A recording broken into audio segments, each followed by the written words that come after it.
Hi, ladies. Welcome to, I don't know what week number this is, but August 4th, Wednesday night education session. So today we are going back to the topic of resistance training, continuing there because the stuff that I wrote in week 1, we are finally getting to the end of it.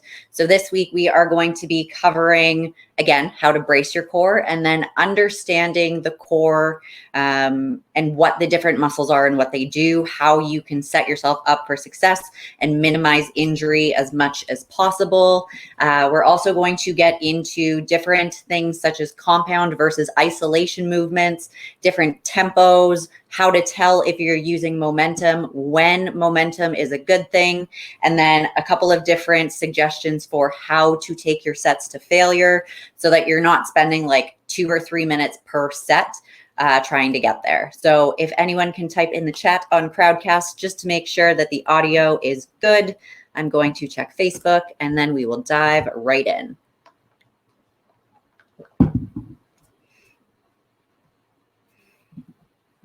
All righty.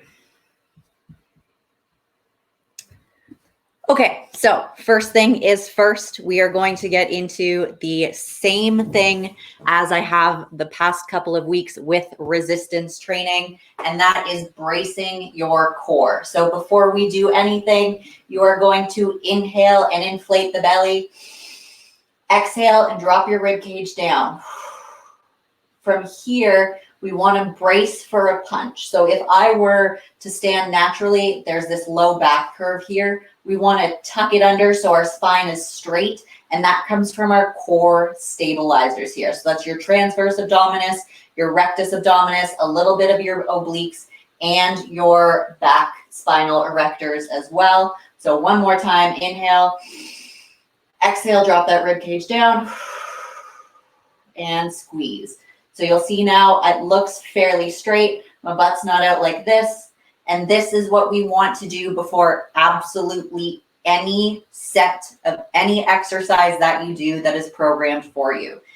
I find that my core endurance is not as good as my muscular endurance. So if I'm doing some RDLs or some squats, I may have to stop mid-set to re-brace my core and then continue. Because if we are doing any sort of lower body or even upper body exercises, but lower body for now, if I have a pelvic tilt this way, my glutes, when they try to extend my hips, are not going to get the full contraction because this is as far forward as they can go. And then I start to arch, but I'm missing a range of motion because they should be here. So when I drive my glutes forward here, I'm getting a much more firm contraction. If I put my hands on my butt back here, so you just like find your hip bones and then place your hands here.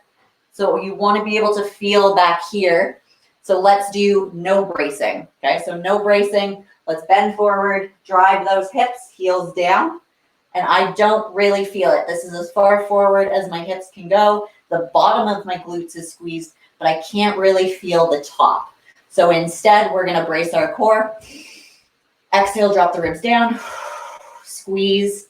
So now my spine is straight. I'm going to put my hands right back where they were previously.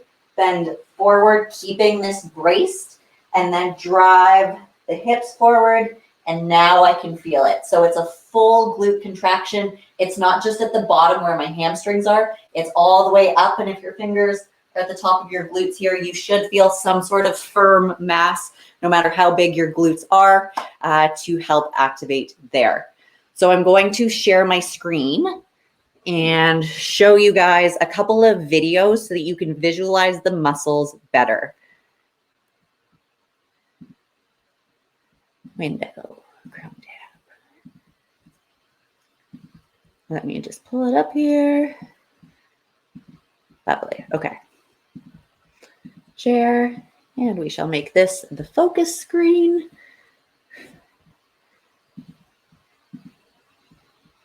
So when we are getting into the abdominal muscles here, So you're going to see that this is the transverse abdominis. So when we talk about doing things like stomach vacuums or holding a plank, the thing that keeps your core the tightest is your transverse abdominis. And remember, in previous weeks, I talked about the reverse elastic bands. So I want you to look at the direction that these run. It's not straight up and down. It's not like your six-pack ab muscles. We'll get into that. They run this way towards the side. So when they contract, they pull your waist in tighter. So if you are doing a vacuum or something and your waist expands, you're very likely not using your transverse abdominis. The transverse abdominis is used to bring everything together. So continuing on here,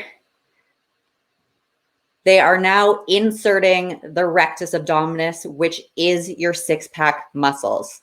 Ooh, let's back up a little bit here. No, even more.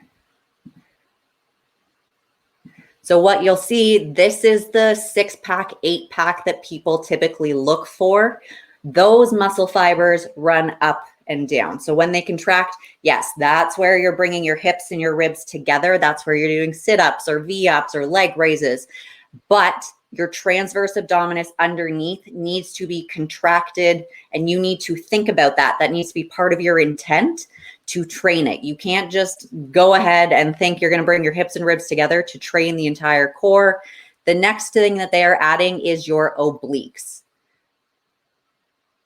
So your obliques sit on top of your transverse abdominis, and they attach. So the white stuff is more fascia. It's not muscle. So the obliques that we see on the side here, that's these muscles right here that come in when you have a snatched waist. When you're super lean, you typically see the obliques. And then the fascia attaches on top of your six-pack rectus abdominis muscles.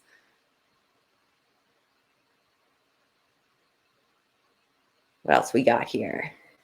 And they are now putting on top the external obliques. So you have internal and external obliques. And the rest of this doesn't matter. Let's switch to the next tab. So this is going back to bracing your core. So what I just did standing, where you have that low back curve, in order to brace your core, we bring the pelvis from a, let me back that up again. From an arched position to a straight line. So this is where we want our spine to be for all movements. And that takes you, before doing any of the exercises, to brace your core, set that spine in line, lock it there and squeeze it, and continue on with whatever exercise you're doing. Yes, it requires a lot of think work, but the more that you practice bracing your core, the more second nature it's going to be. So when we think about bracing a core, I want you to visualize a cylinder. And I love this video. It took me a while to find, but this is a really, really good example. So this is your core of your spine. So here's your arms, here's your legs. This cylinder is incredibly important to keep pressure on all sides. So all the way around, particularly in this area here, you want to be creating pressure outwards towards your back and your stomach at the same time. So if we think of it like a box, that is your low back and your upper back. That would be where your shoulders are, and that would be your glutes. So when we have this stable cylinder position, it's going to set your body up for success in terms of activating the right muscles when we're getting into exercises. So they're adding all of the muscles on top. They went too fast. So they're adding the spinal erectors on the back, and then your transverse abdominis, and then your rectus abdominis, and then the obliques on top. So core bracing is a technique for stabilizing the spine. Basically, in bracing, we tighten all the muscles surrounding the abdomen.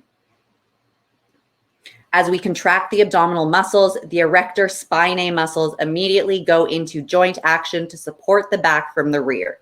So that's those back muscles that we ideally don't want to feel too much in our lower body training, but they are going to be active. In essence, we create a natural girdle that stabilizes and protects the spine. So this is another reason, bracing your core, this is way more important, developing that strength, developing that core endurance, rather than wearing those waist trainers with hooks that support it for you.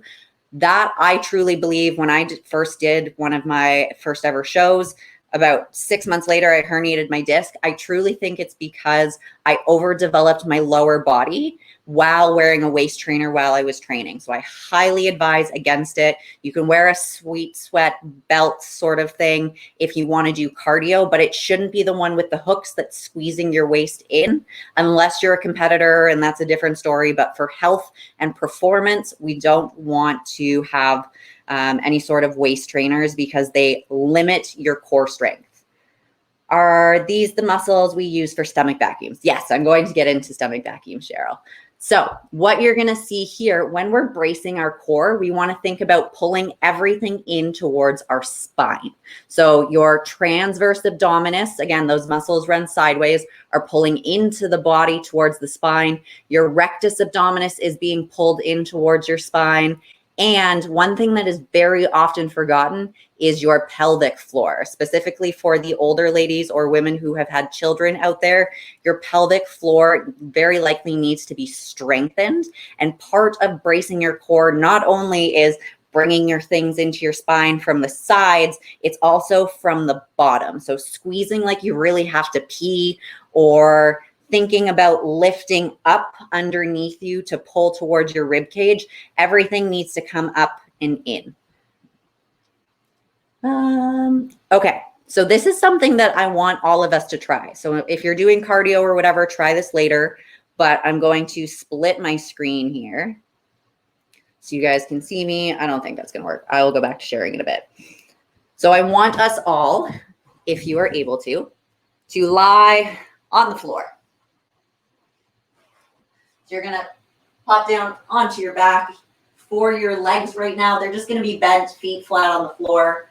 The first thing we're going to do is brace our core. So you wanna make sure that there is no gap underneath your back where you can slide through. We want to extend the spine so there's no space. We're now going to do 3 deep breaths of inhaling the belly, exhaling the rib cage. So I'm not gonna talk while I do them.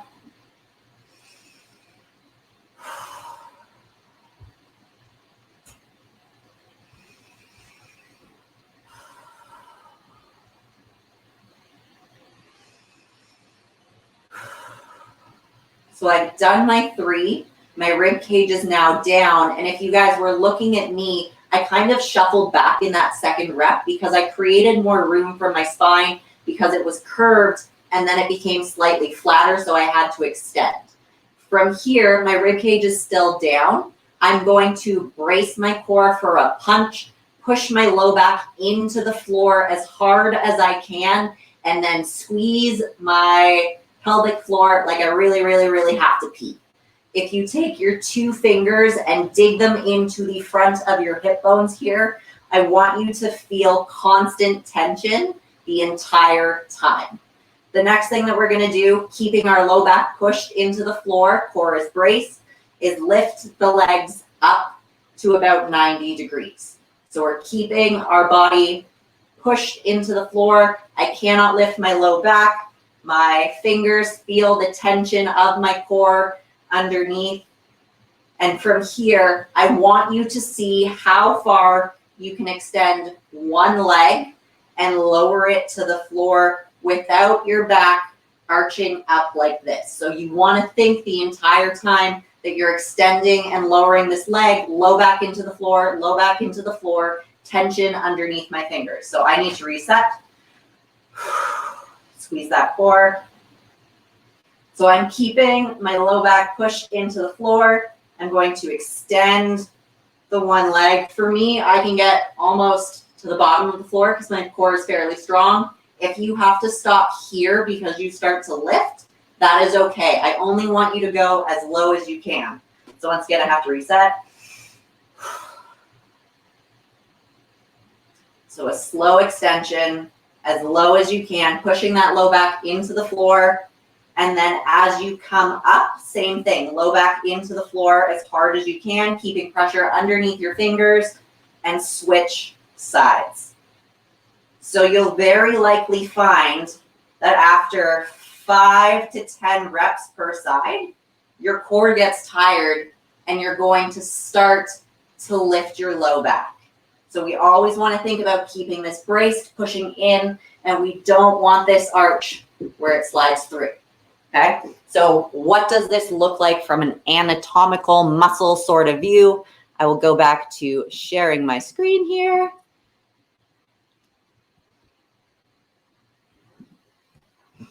So when we keep these muscles flat, too far. There we go. It's just our hips and our femurs that are moving. Go back one more time. Rather than our back. So our spine is staying completely straight, and it's just the femur that is extending and coming back down. Low back is pushed in. I have one more. Yes, okay. So this is getting into the actual six-pack muscles. So if your goal is to get more ab definition, a 2-pack, a 4-pack, a 6-pack, an 8-pack, if you're super, super lean, you do want to be training your rectus abdominis, which is your 6-pack muscles. But a lot of people train their hip flexors rather than their rectus abdominis. So when we do crunches here, you will see that the top of the down to your hips. So it's attached at the top of your pubic bone. It's not at your hip bones. It doesn't attach to your thighs. So when doing a crunch, you want to think about bringing the hips and the ribs together, again, while pushing the low back into the floor as hard as you can. See how the spine moves slightly there? You push that into the ground. There's different variations. I will talk about the hip flexors here in a moment.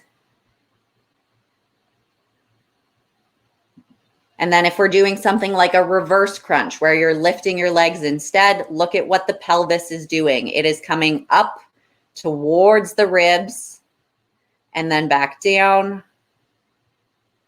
But the legs are not flexing here, okay? So I am going to stop sharing one more time. When we're targeting the 6-pack abs, so mine would be here, here, and here. I'm not at a body fat percentage where you can see them. We want to think about bringing the hips and the ribs together. So one thing that you can do is take your thumb and your finger in an L, put it on the top of your rib cage and the bottom of your hip bones here. And then as you're tucking, you want to think about that as your cue of I need to bring these together and then stretch them apart. This is going to work your abs. If I think, okay, let me stop and brace my core for a second. So if I think about bringing my hips and my ribs together, squeezing as hard as I can, exhaling at the top, and then coming back out, squeezing as hard as I can. I'll do it from the side.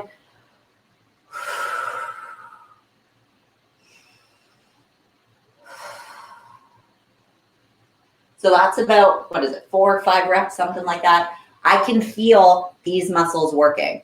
The problem with a lot of ab exercises out there is that they're using the hip flexor instead of the abs as the prime mover. So a big example of this one would be like hanging leg raises. So pretend that my legs are dangling here and I'm propping myself up. When we lift this way, I'm not really moving my hips and my ribs. I'm lifting my hip and my femur, which is going to use the muscles here. So they're the ones that attach at the top of the hip bone and run into your thighs, attaching to your thigh bone. And when they contract, think of the reverse elastic bands. When they shorten, that's going to pull the leg up. It's not going to do much for your core when I'm doing this. Yes, there is a little bit of abdominal flexion here where my hips and ribs, they kind of come together, but mainly it's going to be your hip flexors. So if you're doing something like a hanging leg raise or V-ups or ab tucks, anything where, let me back up a little more, where we're bringing the legs up, you want to be very, very mindful about the cue that you're thinking of. So we want to think, just like we did in the bracing the core and lowering the legs, push your low back into the floor as hard as you possibly can for the entire thing. So if I'm doing my ab tucks, I'm pushing my low back into the floor. There is never this gap in between. I'm pushing in, coming up, and extending down. This is going to create more abdominal work. I'm still using my hip flexors because I have to tuck them in. So a lot of you will notice in your training program, you have a video for ab crunches where I tell you to use either a Bosu ball or some padding. If you have an ab pad, which is essentially, it's about this big, it's a bit of a dome, or you can just use a pillow. So what I'm going to do here to help support my abs in pushing down into the floor, I'm going to support the natural curve of my spine with the pillow. I'm going to keep my legs bent because this way we don't have any flexion of the hips coming in. I'm going to put my fingers on my hips and my ribs. And then from here, you're going to look up at the ceiling. I don't want any, oh, throwing my upper body up. Now you're using momentum. So we want to focus just on bringing the hips and the ribs together with a hard exhale at the top. So you come up and back down. So as you're coming back down, I don't want you to just flop down. You need to control the lower. So just like any other exercise that we do, 1 Mississippi, 2 Mississippi, 1 Mississippi, 2 Mississippi, 1 Mississippi, 2 Mississippi, 1 Mississippi, 2 Mississippi. And notice how I'm not pausing too much at the bottom and I'm not pausing too much at the top. You can hold more at the top, but when you come down to the bottom and if you're not keeping your abs engaged, you are deloading the muscle and it's going to take you longer to hit failure than if you had done, somewhere between 8 and 15 really good ab crunches compared to the 1, 2. I can do this for like ever. So we don't want to use momentum. We want to protect the spine, the abs, and the low back. When you keep that tight and you have really good core control, your risk for lower body, back injuries, things like that goes down a lot. You just have to be very mindful and you have to drill it into your motor learning patterns over and over and over again until it becomes second nature. So does anyone have questions about core? I will check Facebook. I need to grab a drink. So you guys have like 30 seconds or so.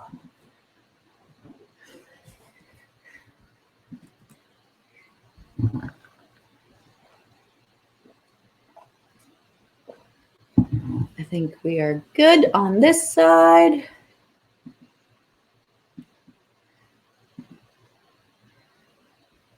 Nope. Okay. So when we do a stomach vacuum, before I move on, Cheryl, I will address your full question. The stomach vacuum works the transverse abdominis, which is the muscles that run in this direction on your side. So you've got your obliques on top, your six-pack muscles here, and then at the very, very root is your transverse abdominis, where it runs this way. So that is when we're doing the bracing the core, and bringing everything in. So this feels really, really tight on me. It runs down to just below your hip bones as well. So if you feel not where your ab lines are here in the middle, but if you go out to the sides and put pressure here and here and feel like it's firm, you're very likely using your transverse abdominis. The one biggest mistake with vacuums that I see for people is they don't brace beforehand. So they'll just go and they'll suck their stomach in and then their rib cage goes up and out. So that is setting you up for a flared rib cage, which I talked about in the first resistance training video that we did. We want to keep those ribs down. We want to keep the spine straight. When the rib cage comes up and out, we are now adding to the low back curve, which can lead to a greater risk of injury. So we want to make sure everything is tight And again, I'll do it one more time. Look at how much my waist comes in when the transverse abdominis is activated. So relax it all out. This is me pushing out as hard as I can. And exhale. Brace. See, so it's a really big change just by getting good control over those muscles. It is going to take a while, so you need to practice, you need repetition. You probably won't feel it right the first time or the second time or the third time, but the more you do it, the more experienced you can get. And until then, use your fingers for tactile feedback of, is this feeling firm right now? If the answer is no, you're probably not squeezing. So the next thing I'm going to get into, I'm going to share my screen again, not yet, very shortly, is the difference between compound and isolation movements. So even in resistance training, even though we want you to have like a specific glute day or a specific shoulder day or a specific back day, there are going to be exercises that we give you that require more than one muscle group. And that happens when more than one joint is involved. So if we're doing a bicep curl, okay, this is one joint involved. All it's working is my bicep. If we are doing a shoulder press and I'm going full extension at the top and lowering, my shoulder and my elbow are being used. So that is going to be a compound movement.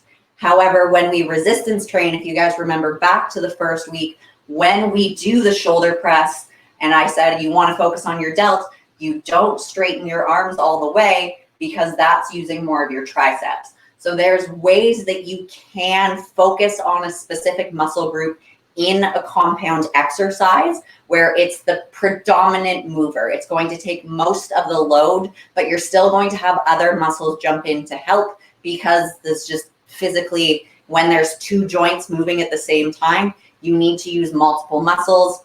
In order for muscles to do their job, they need to attach at one point and another, and then contract. So if we had a bicep muscle that ran from here all the way down to my wrist, it wouldn't bend. It attaches here instead. If it went down to my finger, it would do this, compared to it attaching here. When it shortens, it pulls this way.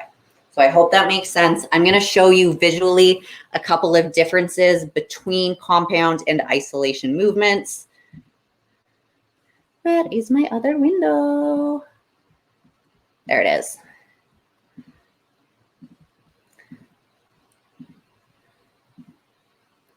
So let's use the push-up for example. We don't need any muscle or music. So what this diagram is showing is the red muscles are your pectoralis muscles. You have your pec minor and your pec major. So those run in this direction. They attach up at the front of your arm, and they do pressing movements to bring the arms into the body. But at the same time, we also have the intercostals. So those are muscles that run all along your rib cage up here. They are more stabilizing, like the transverse abdominis. We have our core staying tight the entire time to prevent your hips dropping or your bum coming too high. And we have your triceps in here as well. So as you come down, you're going to notice in the push, these muscles, because of the direction that those reverse elastic bands run, are contracting towards the body and pulling this upper arm towards the sternum. But our arms are bent, and in order for our arms to straighten, that requires the triceps. So the back of the arm is also working to push and straighten, and this little purple muscle on the front here is your front delt, which is also bringing, the front delt brings the muscle or the arm up and forward. So when we're in a push-up position, we need to bring our arm up and forward and straighten our arm and bring our arms into the midline of our body. So there's 3 different movements going on there, which requires multiple muscles. How you place your hands, so whether your hands are together and under your shoulders or wider and closer to your pecs, your hand placement is going to make a huge difference as to what muscles you're going to be working the most. Some of you see you have normal triceps, or some of you see you have normal push-ups. Some of you might have tricep push-ups. So it's up to the coach to determine what exercises are working best for you. Switching over to a lower body compound exercise, a leg press is a really, really good example. So when we're doing a leg press, our hips are flexing, which means our femurs, our thigh bones are coming closer towards our chest, and our knees are bending, and there's slight ankle flexion that is happening as well as the platform comes closer. So if we watch the movement, nope, that wasn't helpful. The glutes are extending the hips. The quadriceps are extending the legs. This gives us a better breakdown. I'll read it for you guys. So the quadriceps action, knee extension, straightening the leg. This is why if you're doing a glute focused leg press, we don't recommend straightening your legs all the way. You only want to go until your hips are as extended as they can, but we want to have a slight bend in our knees to keep it glute focused, because the moment you straighten your legs, your quadriceps are now the prime mover and you've slightly deloaded your glutes and transitioned more of the weight onto your quads. We also have the hamstrings. So although the hamstrings are not a prime mover in the press, they are very important on the lower, because the hamstrings are responsible for bending this way, bending towards. So as your knee is coming into your chest, your knee is bending and it's using your hamstrings to stabilize more than anything. And it helps a little bit in the hip extension as well. So driving your thigh bone down in the press. Our calves do a little bit of work as we're pushing the platform. So I'll back it up a little bit. Look at what the feet are doing as they press. So there's a little bit of shin flexion there. It's not a direct 90 degree the entire time.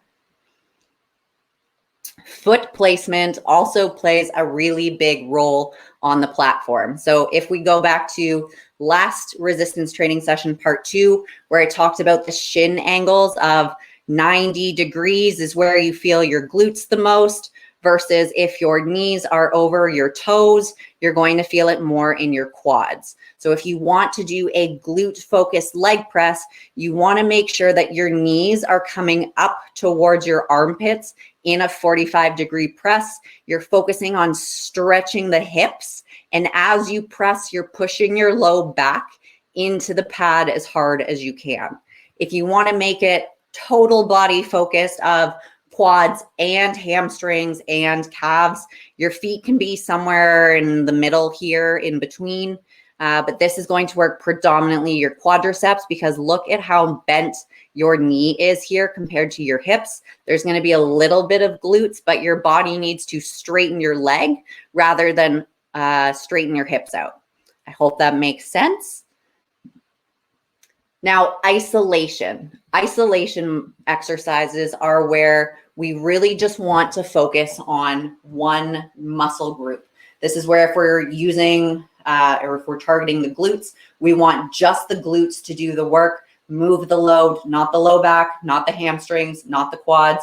Yes, they might be flexed and they might use a little bit of energy, but it's not going to be the prime mover. I would say you want somewhere between like 85 and 95% of the muscle load movement to come from the muscle that we want. So in an isolation for the lower body, make that full screen again. This is an example of a glute kickback, or a resistance band hip extension is what they're calling it. So this is your glute muscle. So we are focusing just on extending the hip. Yes, the leg is going to straighten. Let me see if there's a side profile of what's going on here. Yes.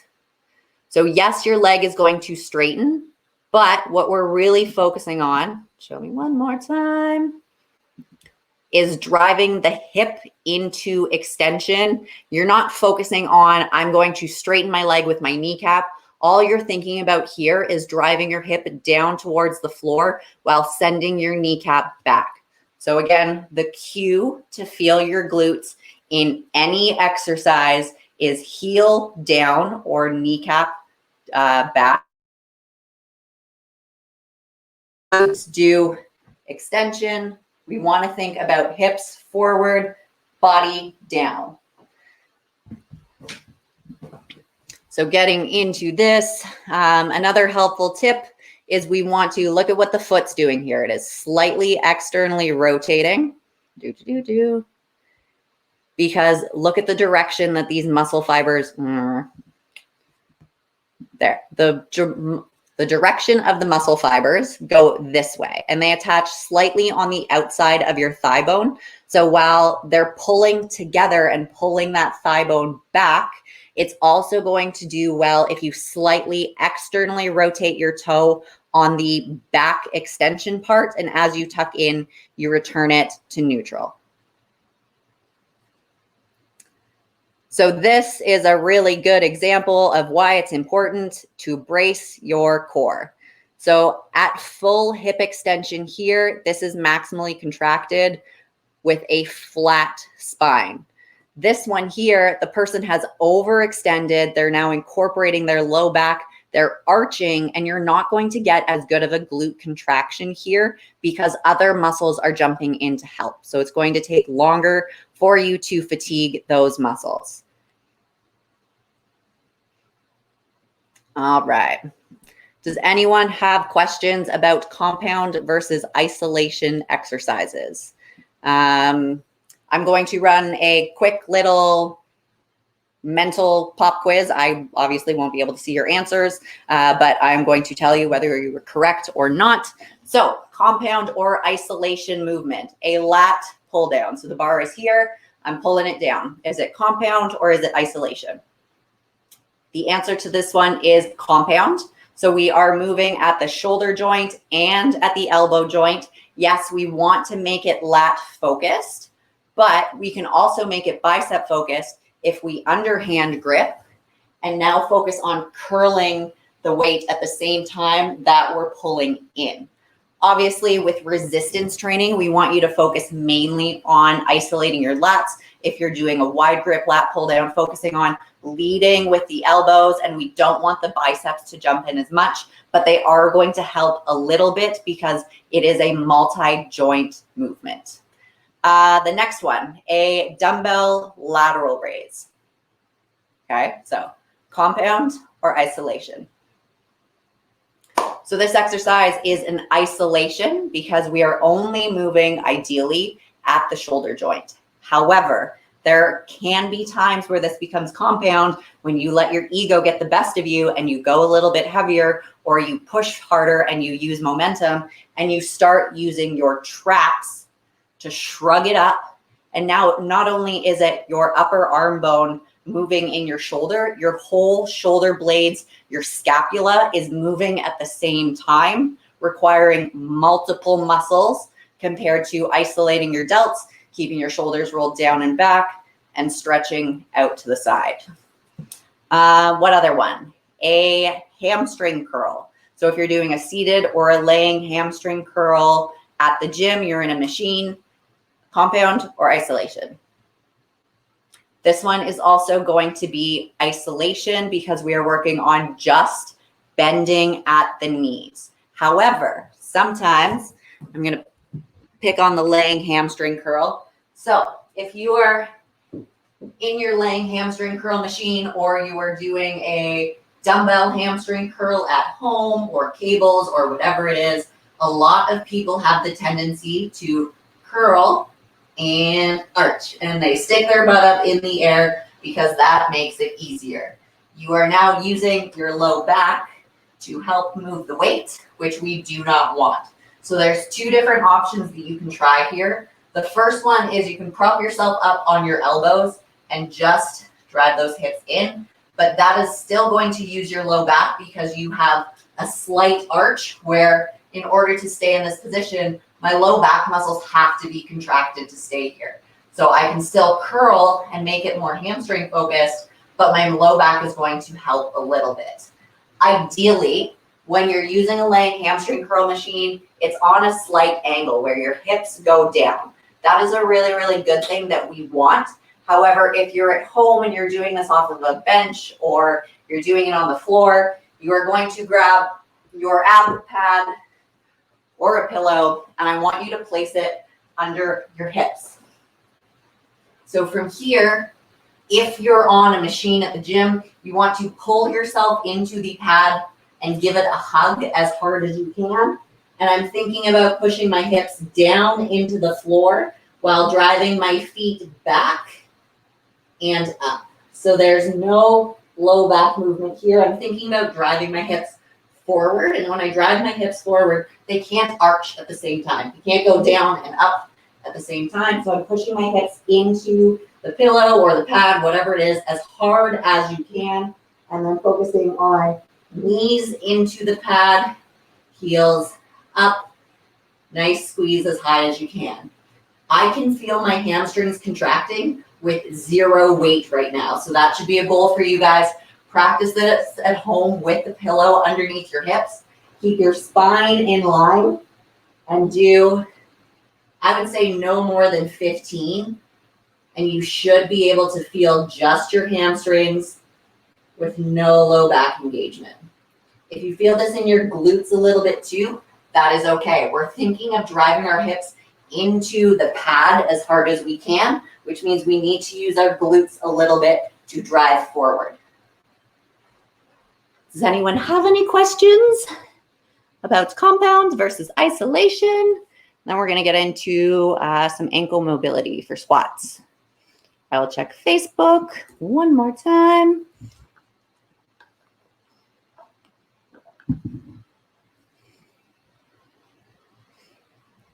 All right, we're good so far.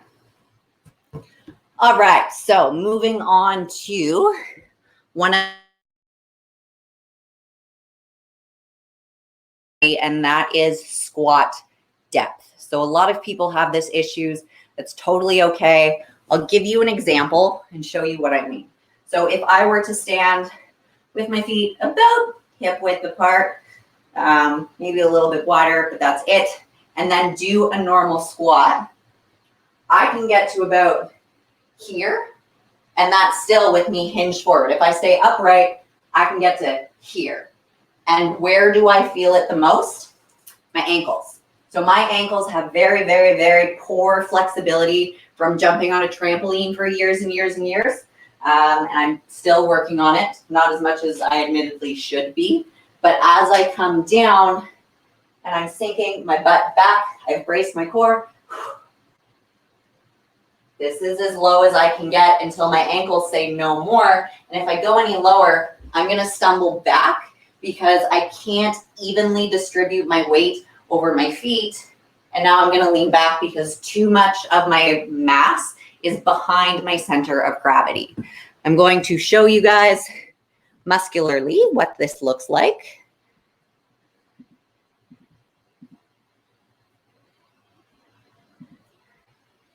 One more. Yes. Limitation in the range of ankle motion. At the bottom position, in order to maintain balance and not go out of the base of support, we should move the knees forward beyond the forefoot.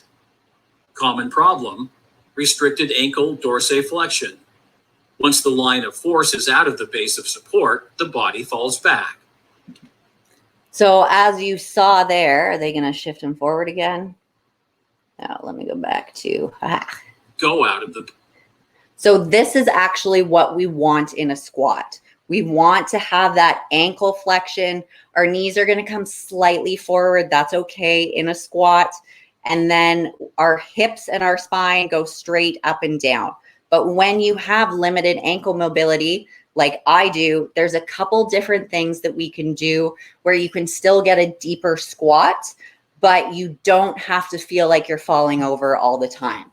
So when I squat pretty much ever, and I never do barbell squats because of my history of a herniated disc, but when I do squats, I like to do sumo squats. So nice and wide, my feet are way wider than hip width apart, my shoulders are pointed out, or not shoulders, my feet are pointed out.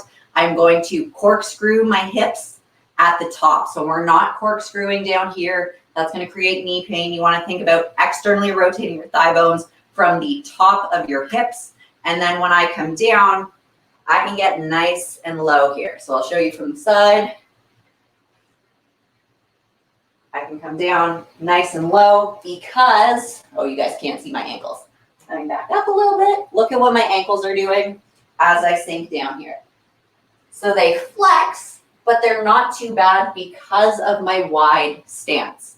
So that's one thing you can do is try a wider squat. A lot of you probably have dumbbell squats in your program where you hold the dumbbell here and go down and up. So you can play around with how far out your toes are going to be, how wide your legs are going to be apart. This is going to vary from person to person. Another thing that you can do, which is one of my favorites, is to elevate your heels. So I'll go back to sharing that video. And it's somewhere around here. Squat will have to adapt themselves to the exercise. Or under the heel, which will allow them to get down into deeper. So see how just a slight elevation of the heel keeps that limited ankle angle at the bottom here, but it allows you to get way more knee and hip flexion than if that foot was flat and you couldn't go as low. So what we're gonna do is elevate our, there we go, elevate our heels.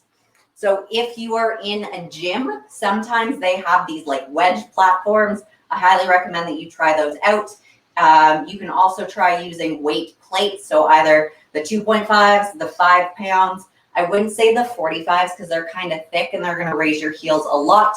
Or if you are at home, just some dumbbells that are going to go underneath your feet. So make sure that your stance is fairly comfortable. I need to adjust mine just a little. So I'm not doing a crazy wide squat.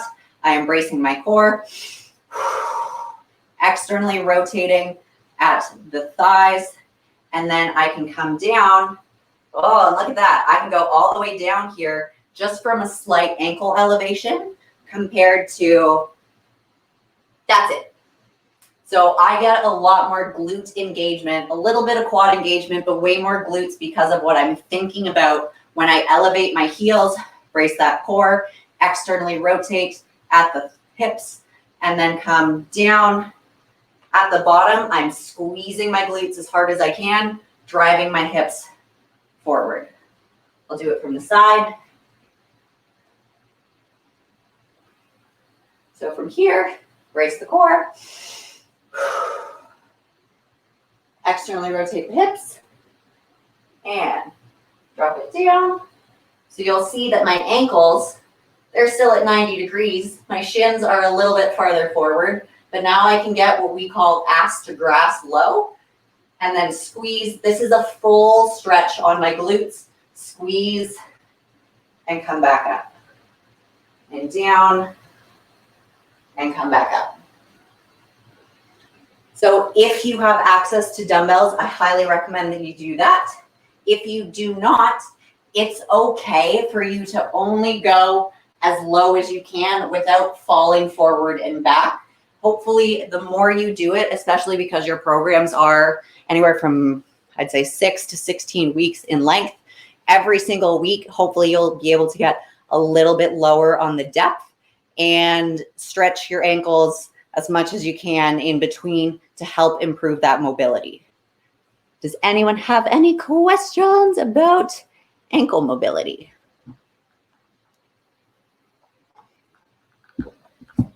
Nope. Okay. So the final thing that I wanted to cover today is how to take your sets to failure when either you're short for time or you're closer to the end of your program. Maybe you're at home and you only have 10-pound dumbbells or 5-pound dumbbells and your body has gotten used to it and you need to challenge it a little bit more. So when we are just doing, I'm going to use a lateral raise, for example, because it's easiest. So when we're just doing a lateral raise, our goal here is a standard tempo of 1 Mississippi, 2 Mississippi, 1 Mississippi, 2 Mississippi, 1 Mississippi, 2 Mississippi, 1 Mississippi, 2. Mistake number one, spending too much time down here and deloading your muscle, meaning it doesn't have to do work. Gravity is directly against it. There's no force. So what we need to do here is stop about here instead. It's not going to be a full range of motion. You're not launching at the bottom to make it easier at the top. You're going from about here to here. If you need to determine your active range of a muscle, do single-sided, put a hand on, and feel that muscle contract. It'll turn into a hard mass, and then figure out where it goes squishy. So here I stop because I lose tension. So we want to stay within the range of motion. 1 Mississippi, 2 Mississippi, 1 Mississippi, 2. If you find the 1 Mississippi, 2 Mississippi staying in the active range is still taking too long for whatever you're doing, there's a couple of things that we can implement. The first is a pause at the hardest part. So you can go 1 Mississippi, 2 Mississippi, 1 Mississippi, 2 Mississippi, 1 Mississippi, 2. Right back up. 1 Mississippi, 2 Mississippi, 1 Mississippi, 2 Mississippi, 1 Mississippi, 2. That isolation at the top where it's the hardest part of the exercise. So here for a lateral raise, if you're doing a bicep curl, the hardest part would actually be right in the middle because your body is acting against gravity. If you are doing a lunge, the hold would be at the bottom of the exercise.